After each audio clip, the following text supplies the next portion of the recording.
3 reasons why Donald Trump wants to acquire Greenland.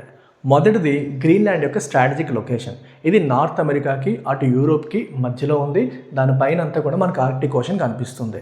Arctic ocean పైన already రష్యాకి చాలా పట్టు ఉంది. ఎందుకంటే రష్యా బార్డర్స్ అంతా కూడా మనకి ఆర్క్టిక్ ఓషనే ఐస్తో నిండుంది. అక్కడ రష్యాకి స్ట్రాంగ్ నేవల్ ఫోర్స్ ఉంది. సో రేపు పొద్దున్న ఆర్క్టిక్ ఐస్ మెల్ట్ అయినప్పుడు సీ రూట్స్ ఓపెన్ అయ్యాక రష్యా గ్రీన్లాండ్ వైపు వచ్చేసే అవకాశం ఉంటుంది. గ్రీన్లాండ్ దగ్గరికి రష్యా వస్తే అమెరికాకి చాలా క్లోజ్ వచ్చేసినట్టు.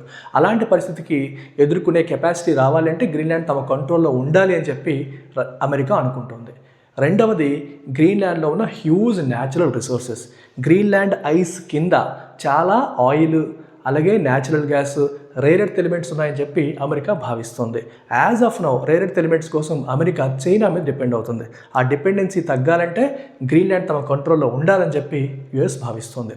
మూడోది, ఇందాక చెప్పినట్టే ఆర్క్టిక్ ఐస్ అనేది మెల్ట్ అయితే సీ రూట్స్ అనేవి ఓపెన్ అవుతాయి. As of now climate change వల్ల ఐస్ అనేది మెల్లమెల్లగా మెల్ట్ అవుతుంది.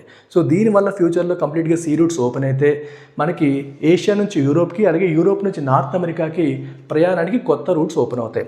ఆ రూట్స్ పైన అమెరికాకి కంట్రోల్ అనేది కావాలంటే గ్రీన్లాండ్ తమ కంట్రోల్లో ఉండాలి.